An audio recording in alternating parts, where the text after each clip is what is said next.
Where it all began. Cohiba Robusto. Literally, I'm back to where it all began. I'm smoking my first ever cigar and I'm back in London.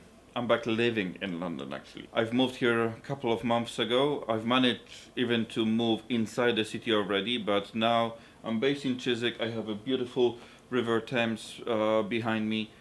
Love it here. I mean, the other side's got the cemetery and I have a church which, by the way, in 2 hours we'll be going fucking crazy for the next hour and a half with the bells. If anyone knows why the bells go on Monday for an hour and a half, I'll be really happy if you can fucking answer it. I have no idea. Was it somewhere in the Bible?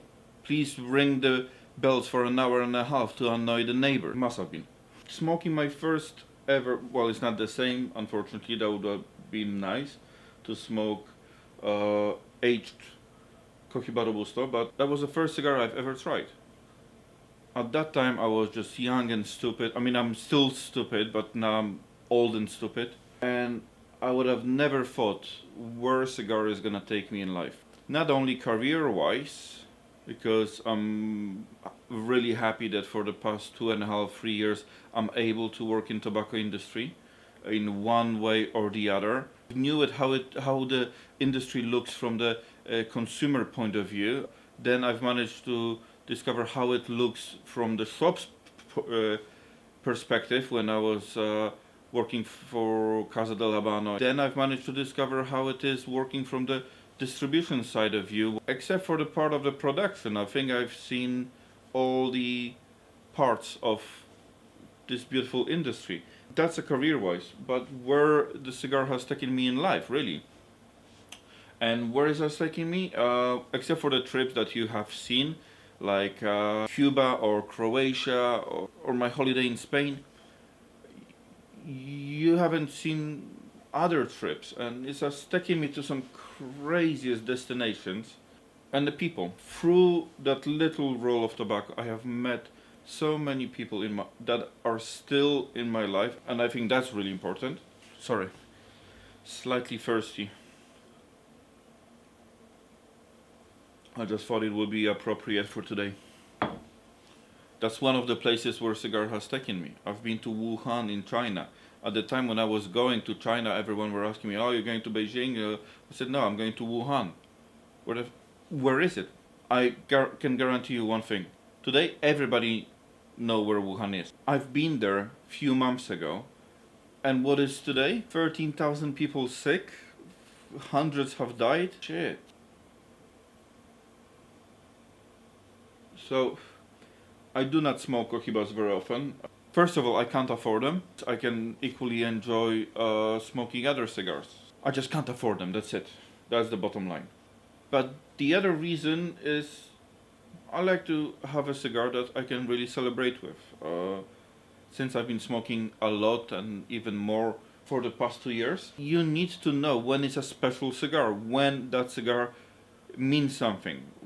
You know, I need to have that celebration moment. And today I think I can celebrate. I'm settled. A few weeks ago we got our cats back from Poland. There is Bolivar, sleeping and absolutely oblivious. So I wanted to make a video for a very long time. Hopefully soon I will be able to make some more interesting videos, as I'm planning on traveling a great deal of UK. Something that I always wanted to do, and I've been always doing on a smaller or bigger scale.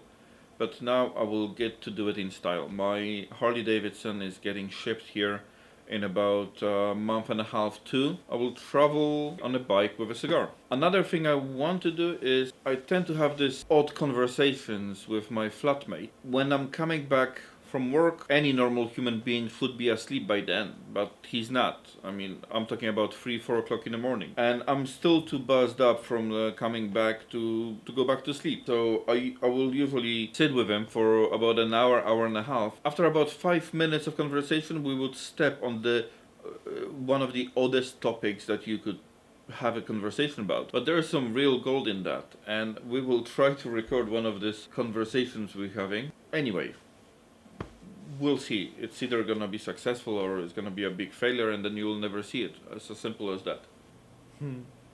Just got a message from my flatmate. So I can tell you the topic of tonight's conversation would be this case. Britain's first reported case of coronavirus in Kent turns out to be a hangover. I fucking love this country. That's conversation we're gonna have in 2 hours, so hopefully we're gonna record that as well.